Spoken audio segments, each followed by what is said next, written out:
अस्सलाम वालेकुम वरहमतुल्लाहि वबरकातुहू। दोस्तों अली हसन अब्बासी किताब आहे कोट लखपत जो कैदी जेल डायरी लेखक रसूल बख्श पली जो किस्त टीं 21/8/1982 ईस्वी। राति मींहुं पियो टपड़ खणी अंदरि भॻियासीं। ॿी खां शुरू थियो सुबुह 6-7 बजे ताईं जोटणी ॿधियो बीठो हो। कल्ह राति बि ईअं थियो। सुबुह जो अञा सुतो पियो हुउसि त मींहं मां सॾु कयो। उथो मुल्क कश्मीर मरी ऐं स्विट्ज़रलैंड थी वियो। ॾिठुमि त वाक़ई आसमान सोरहं सिंगार कयो बीठो हो। बारिश जो बि पंहिंजो हिकिड़ो हुस्न आहे, ख़ासि करे असां जहिड़नि पाणीअ लाइ उञायल मुल्कनि लाइ। दिल्लीअ तां राति कथक नाच ॾिठोसूं। ॿ ॼणियूं बीठियूं नाचू साहब जे शान में कसीदा पढ़नि। जयपुर नाचू घराणे जो आहे, पर लखनऊ घराणे जो फ़न बि ॼाणे। यूरोप अमेरिका ऐं सोवियत यूनियन में फ़न जो जादू जाॻाए चुको आहे। बिन वॾी भला हो। मुनू कलाक पे नचियो, वार कलमी हुअसि, पहिरियां ई अधु उघाड़ो थी आयो, पोइ चेल सां लुंगी ऐं गोॾ ॿधी आयो। हर हर वारनि खे झटको ते ॾिनाई। मुड़ुसु शानदार थिए लॻो। मुर्क बि मर्दानी वकार वारी हुयसि। वाकई बाकमाल नाचुओ। लाहौर तां सोना चांदी ॾिठोसीं, वणियो। तंहिं ॾींहुं आयो, चई वियो त वार्ड जो इंचार्ज आउं मुक़ररु थियो आहियां, बल्कि पाण खे कराए वरितमि। मूंखे कानून पढ़ाइजो। ॿियो हुकुम तव्हांजो। मचंग मुड़ुसु आहे, हण खण। हैदर शाह जो कम बि हिन खे चयो हुअमि। अलाए कहिड़ियुनि कहिड़ियुनि रुकावटुनि हूंदे अखि छिंभ में राति विच में करे छॾियईं। पहिरियों ॾींहुं मिलियो त वञण महिल चयाईं, हिकिड़ी गुज़ारिश आहे, मूंखे ख़िदमत करण जो मौक़ो ॾियो। अव्हां क़ौम लाइ क़ुर्बानियूं पिया करियो, असीं बेशरम मौजूं पिया माणियूं। आउं कुझु थोरा पैसा पेश करणु चाहियां थो। 2000 हथमि, उहे हाज़िर करियां थो। आईंदह लाइ हुकुम तव्हांजो खपे। शहीद जी ॻाल्हि करे अखियुनि में पाणी अची वियुसि। मस मस माज़रत करे पैसनि वारी ॻाल्हि तां लाथोमांसि। शरबत जो शीशो अंब वग़ैरह मोकिलियाईं, से क़बूल कयासूं। गैर मामूली तरह सेहतमंद ऐं निहायत हसीन नौजवान आहे। धोपार दौलतमंद घर जो आहे। असां वटि दौलतमंद माण्हू थियनि कोन, जेके आहिनि तन मां अक्सर किरियल हल्के ख़सीस ज़नत जा आहिनि। हिते करोड़पति माण्हू बि होश में आहिनि ऐं केई लखापति ऐं कुझु करोड़पति बि ज़हनी ऐं जज़्बाती तरह अवाम जी कैंप में आहिनि ऐं पंहिंजे नमूने कुझु न कुझु कमु कनि पिया। किले में वेंदड़ माण्हुनि जो अधो अधु लखापति माण्हुनि जो आहे। साॻी तरह अल ज़ुल्फ़कार में गिरफ़्तार थियलनि में बि वॾो तइदादु दौलतमंद तबिके जे नौजवाननि जो आहे। मूं महसूसु कयो आहे त हिते बि सही नज़रिए ऐं लीडरशिप जी खोट आहे। न त हिते जे विचोले तबिके जो हिकु नंढड़ो पर क़ाबिल ज़िक्र हिसो सिंधी विचोले तबिके जे भेट में अवाम जी हिमायत करण लाइ वधीक तयारु आहे। उहो काफ़ी ताक़तवर आहे। अवाम सां गॾिजी उहो हुकुमरान तबिकनि खे पोपिटियूं पढ़ाए सघे थो। सिंध जो विचोलो तबिको 100% रुगो खाधे जे पुठियां आहे। हिते जे विचोले तबिके जो 10% वेढ़ लाइ तयारु आहे ऐं इक़्तिदार जी जंग करण ऐं क़ुर्बानियूं ॾियण लाइ तयारु आहे। मुंहिंजो अॻूणो अंदाज़ो रोज़ बरोज़ मूंखे वधीक सही थो लॻे त पंजाबी विचोले तबिके जे अवाम दोस्त हिसे जी मदद सां ऐं सही नज़रिए ऐं लीडरशिप हेठि पंजाबी अवाम पंजाबी हुकुमरान तबिके सां इक़्तिदार जी जंग लड़ी सघे थो। उन लाइ नंढनि सूबनि जे अवाम जी मदद जी खेनि सख़्तु ज़रूरत पवंदी। रुकावटूं ऐं पेचीदगियूं आहिनि, तासुब, फ़साद ऐं तज़ाद वग़ैरह आहिनि, पर जेकॾहिं ओरचाई ऐं साबित क़दमीअ सां लाॻीती वेड़ थी ऐं मुंहिंजे ख़्याल में थींदी त पंजाबी हुकुमरान तबिको ऐं संदसि पठान, सिंधी ऐं बलोच साथी छाड़ता तमामु घणो वक़्तु पंजाबी तोड़े ॿिए अवाम खे ग़ुलाम रखी न सघंदा। 22/8/1982 ईस्वी। रातां सुतो ई अंदरि हुउसि। सुबुह जो मीम ॿुधायो त तूं अंदरि आहीं त अकरम शाह आयो हो, जंहिंजी जाइ ते शाकिर शाह वियो आहे। चयाईं थे त महीने विच में ख़िलाफ़ दस्तूर शाकिर शाह बदिली थी मूंखे बेदख़ल कयो। अहिड़ी कमाईअ वारी जॻह ते ओचितो आयो आहे। सभिनी खे ख़बर पइजी वई आहे। जेल में शाकिर शाह सैयद कोन्हे, मीराणी आहे, यूपीअ जो। पलीजो साहब महाजरनि खे घणी लिफ्ट थो ॾिए, रफ़ीक खे बि ॾींदो आहे, पर उहो शरीफ़ आहे। शाकिर शाह त ज़हर जी पुड़ी आहे, गलीज़ ऐं गंदो आहे, कमीनो आहे। उन जो हाणे हिन वार्ड में अचण जो कहिड़ो कमु? बशीर घोड़ो बि हो, जवान जी ड्यूटी हुई। उन चयो हाणे हिन पासे ड्यूटी कान्हेसि त ईंदो। बशीर घोड़ो ख़ुदि हिकिड़ो जासूस टाइप साज़िशी ऐं चुगलखोर माण्हू आहे। उनखे अॻे ई शाकिर शाह ते बाहियूं आहिनि त उहो हिते अचो असांजा माल खायो वञे। हमेशह असां में अखि हूंदी अथसि त छा पिया कनि। सनड़ा सुर पियो खणंदो, ढकियल टोकूं ऐं चिथरूं पियो कंदो माण्हुनि ते। हिन वटि हुनजी हुन वटि हिन जी एहतियातन ऐं कन लाटार कयो पियो हलां, पर हिन मां जिंदु छॾाइणी पवंदी, न त ही को न को ज़बरदस्त ख़ुनाम ॿारे सघे थो। राति निंड मां उथारे मीम कुझु पढ़ी ॿुधायो। मूंखे ग़लति लॻो, रुखाईअ सां चयुमि त ग्रामर ग़लति आहे, अंदाज़ ग़लति आहे, ॿियो बि अलाए छा छा, पर सख़्तु रुखाईअ मां चई वियुसि। जो निंड जो ग़लबो हो, बेज़ार बि होसि, जो खेसि उहे साॻियूं ग़लतियूं ॿ दफ़ा अॻु बि ॿुधायूं हुयमि, पर वरी बि करे आयो हो। सुबुह जो उहा ॻाल्हि यादि पियमि, हमराह खे चयुमि दिलि में न कजो, निंड जो कमु हो। चयाईं ख़ैरु आहे, पर मुंहिंजो रवैयो बिल्कुलु ग़लति हो निंड जे बावजूदि। जनरल ज़िया साहब बंगाली अख़बार खे इंटरव्यू में चयो आहे त सियासी नज़रबंदनि खे कोन छॾींदुसि, जो उन्हनि खे सुधारणो आहे। हेॾा सुधरी विया आहियूं, पर सिधा तौरी जनरल साहब खे अञा बि नथा वणूं। अलाह पलेस कालमीम हिकु वधीक मुशक़तीअ लाइ सुप्रीडेंट खे लिखियो, नतीजो कोन निकितो आहे। 23/8/1982 ईस्वी। अकरम शाह बशीर घोड़े सां ॿाहिरि वेठो कचहरी करे। असीं हींअर उतां उथी आया आहियूं, 10 थिया आहिनि सुबुह जा। राति हाई जे करे शेख अज़मत 2 सिपाही सस्पेंड कराया। अकरम शाह जेको उन्हनि मथां निगरान हो, तंहिंखे बि वठी वियो, पर गुलज़ार ऐं डिप्टीअ उन जी जिंदु छॾी। हाणे चए थो त बी क्लास तां मूं पाण पंहिंजो नालो कटायो आहे। टियों ॾींहुं 2 नवां ख़्याल, नयूं तजवीज़ूं वयूं।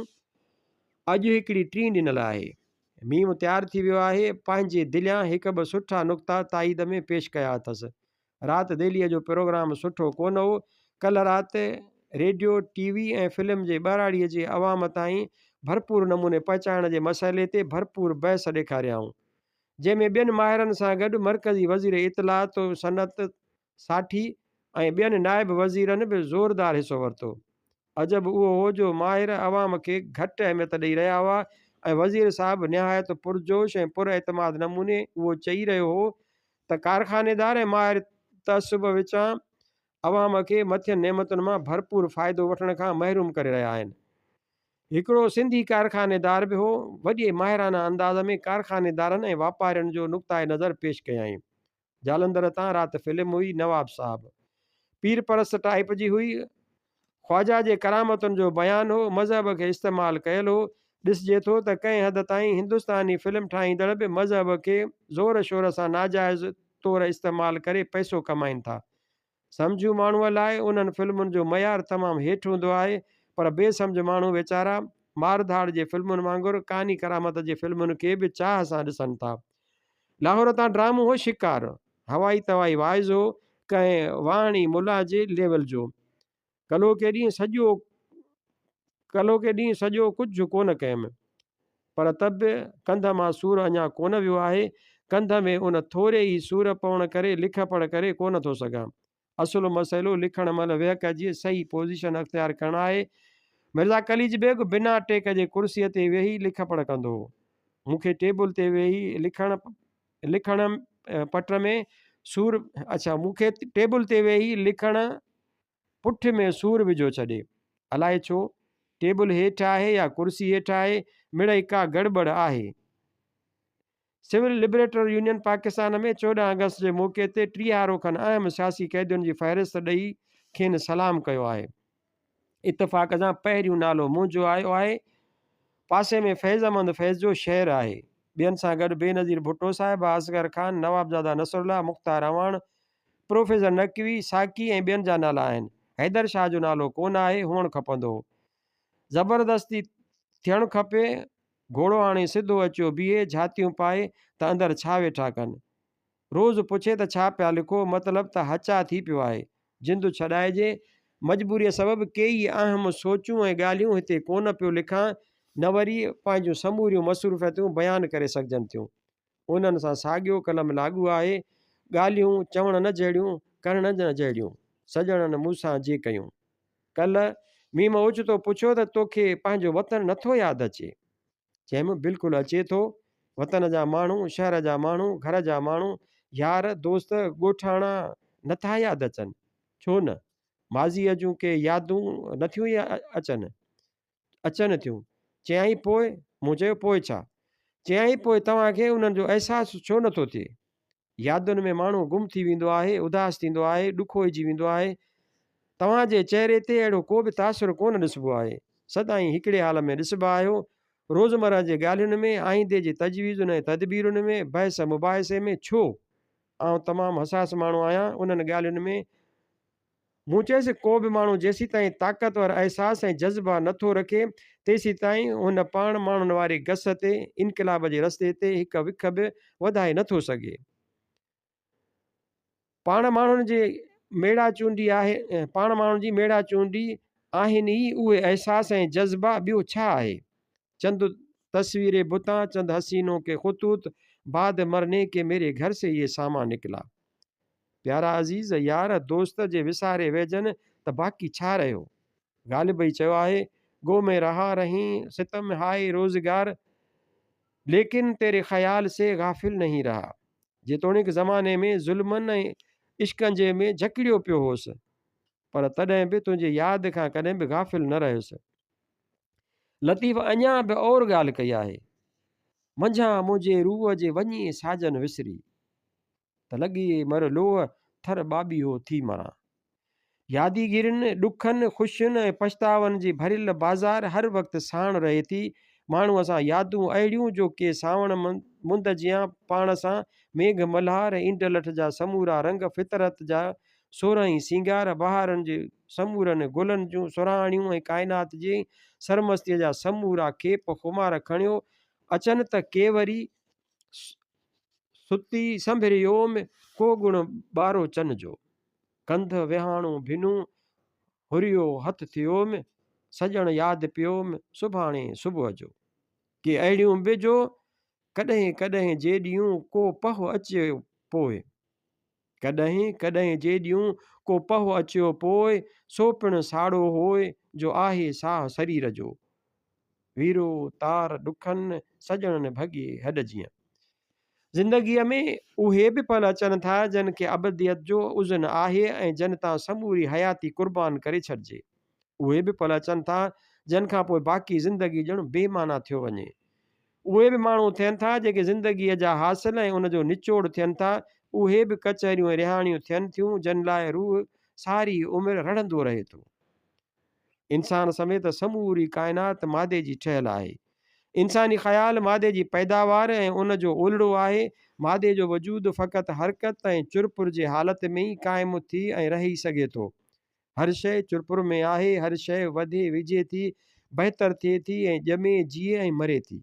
ख़्याल, एहसास, जज़्बा, यादगिरियूं ऐं सोचूं बि इंसान फ़र्द बि आहिनि। सोचूं बि इंसान फ़र्द बि आहिनि, घर जो भाती बि आहिनि, ज़ात, क़बीले, क़ौम, नस्ल, तबिके जो फ़र्द बि आहिनि। हर इंसान ही पल बि आहे त हीअ सदी बि आहे, हाल बि आहे त माज़ी ऐं मुस्तक़बिल बि आहे। लिखियो अथनि त लेनिन जा पूरा अधु ख़्याल मुस्तक़बिल ऐं आईंदे बाबति हूंदा हुआ। आईंदे बाबति प्रोग्राम ऐं रिथूं ठाहिण ऐं ख़्वाब लहण संदसि आदत हुई। इनक़लाबी माण्हू पंहिंजी ज़ात सां गॾु समूरे इंसान ज़ात बि आहे। इनक़लाबी अॼु बि आहे त सुभाणे बि।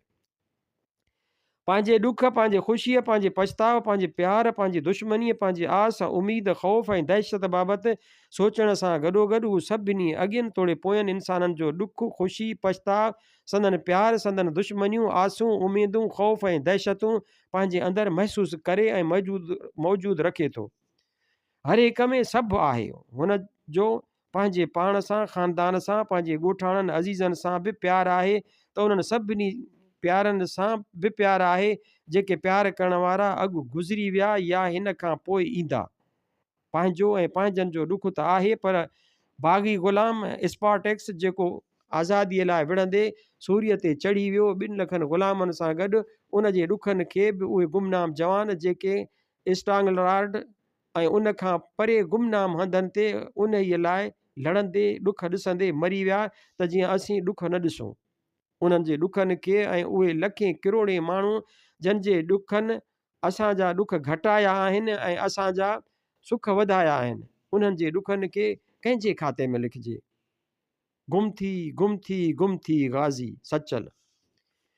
इनक़लाबी माण्हुनि जा ॾुख, ख़ुशियूं ऐं मसइला नंढड़नि फुड़नि वांगुरु इंसानी तारीख़ जे हाल, माज़ी, मुस्तक़बिल जे ॾुखनि, ख़ुशियुनि ऐं मसइलनि जे अथाह समुंडनि सां मिली उन्हनि में गुम थी अथाह समुंड थी वञनि था।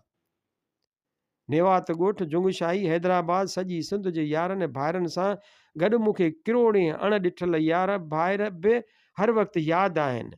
5 खंडनि जा यार ज़हन में आहिनि, बिल्कुलु ईअं जीअं अखियुनि अॻियां बीठा आहिनि। तंहिंखां सवाइ किताबनि ऐं नावलनि वारा यार भाइर बि मारी ऐं ससुई बि मथां लठ खयो बीठियूं आहिनि। ख़बरदार जो असां वारी ॻाल्हि विसारी अथई। वफ़ादारी, जाखोड़, सूर्याई, मोरड़ो बि उभो आहे। जोगी सामी बि इजे साम्हूं बीठा आहिनि। ॿरी जन ॿारी आऊं न जीअंदी उनरी। सिंधी, बलोच, पठान, बंगाली, पंजाबी, हिंदुस्तानी, अरब, अंग्रेज़, जर्मन, रूसी, यूनानी, वियतनामी, कोरियाई, अमरीकी राज्य मुड़सनि जा आहिनि। नंढा वॾा पोड़ा, हिकिड़ो हिकिड़ो मोतियुनि खां महांगो, सभु पंहिंजा अबे अमा जहिड़ा। सभिनी जी गुफ़्तगुनि मां सचाई ऐं इंसानियत जूं सुराणियूं पयूं अचनि। सभिनी जूं ज़िंदगियूं जाखोड़ ऐं अज़मत जूं कॾहिं न विसामंदड़ लाटूं। कहिड़े खे यादि करे कहिड़े खे विसारिजे।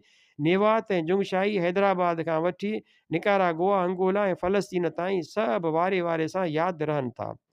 सभिनी सां रिहाण चालू आहे, कॾहिं मारुईअ सां, ससुईअ सां, त कॾहिं पावेल सां, कॾहिं चांग चन चयाऊं सां, कॾहिं लाली थो ऐं कॾहिं पोड़े मेट सां। इनक़िलाबी माण्हूअ खे हर ॻाल्हि इनक़िलाब जी ज़रूरतुनि जे ताबे रखणु घुरिजे।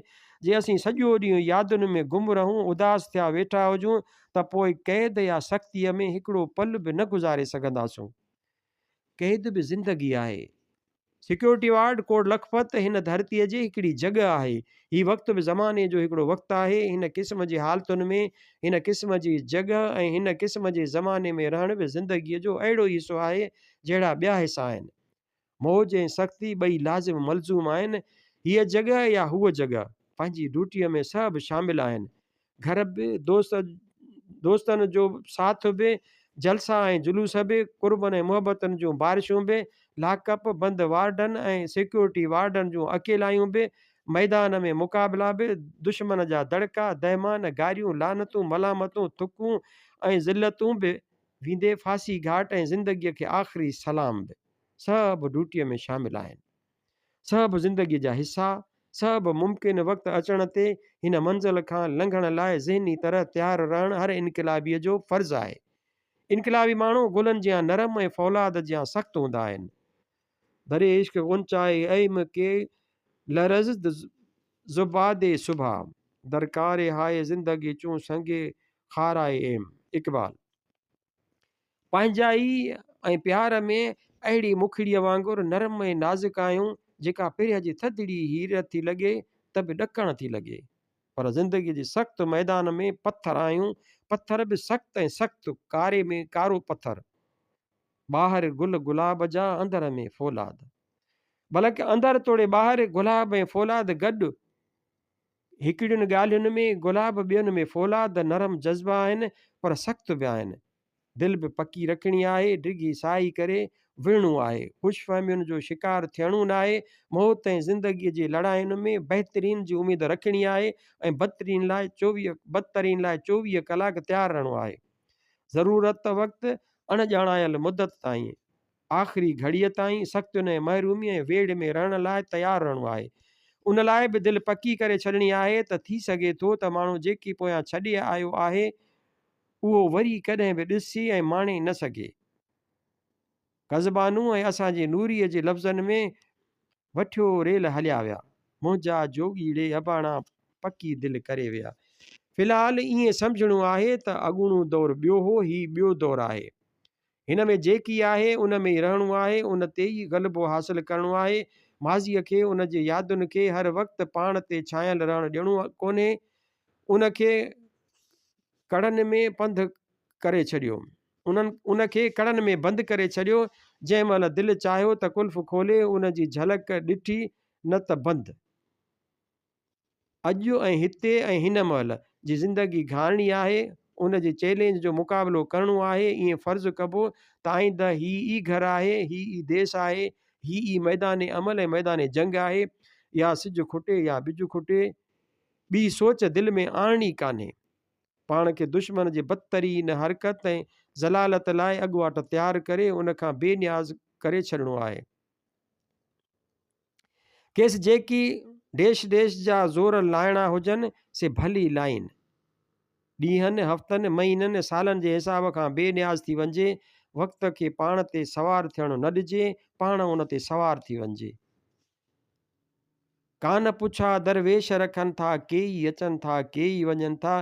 दुनिया जी ए दिलि बीमारी, जंहिंखे हूंदी तंहिंखे हूंदी। सरशार उकेली। वेठे ॿुधाई जॾहिं बस कयमि त वठी वॾो टहक ॾिनई। चयाईं, वलो वताए फ़क़ीराली ॻाल्हि अथई न, वञ के क़ब्रिस्तान विच ॿहरण वाली। मूं चयो हाओ, वताए वारी ॻाल्हि थी। पाण बि हिननि जो तारीख़ी तरह अॻु वठियो, संदन मक़ाम झलियो था वेही रहूं।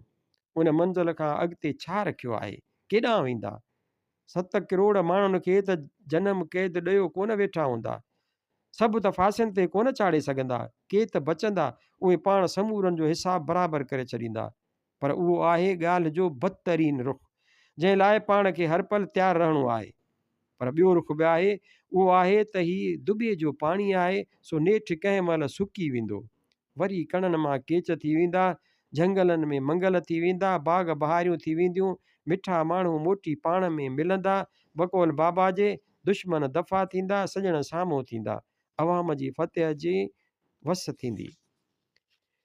पिरीं जे परदेस मूंखे मींहं मेड़िया, खणो अखियूं खिल यार त वञनि सूर संधा करियो। वारा कम थी वेंदा केॾां, ही नांग अवाम खां बची, इजो नंढो अयाज़ लतीफ़ पियो स्टेज ते शेर पढ़े। खपर गारोड़ियुनि सी वॾो विधो ई वेर, खपर गारोड़ियुनि सी वॾो विधो ई वेर, नांगन वींदे निकिरी तोड़र मथे पेर, ही तनी जो ढेर जन जूनागढ़ जलायो। ईअं लॻो ॼण ॻाल्हि हमराह खे वणी ऐं डूल में वेठी। मूं ॻाल्हि ॼाणी मुंहिंजी तफ़सीली कई। मूंखे संदसि उदासी ऐं परेशानी बिल्कुलु न थिए वणियूं। उन्हनि जो इलाजु करिणो हो। अहिड़ो सख़्तु माण्हू ठलो 2 जुमिलनि खां मुतासिर थियण वारो कोन्हे। हिन तां का नई वरी वञे तॾहिं अखियूं खुलंदसि, हूअं न।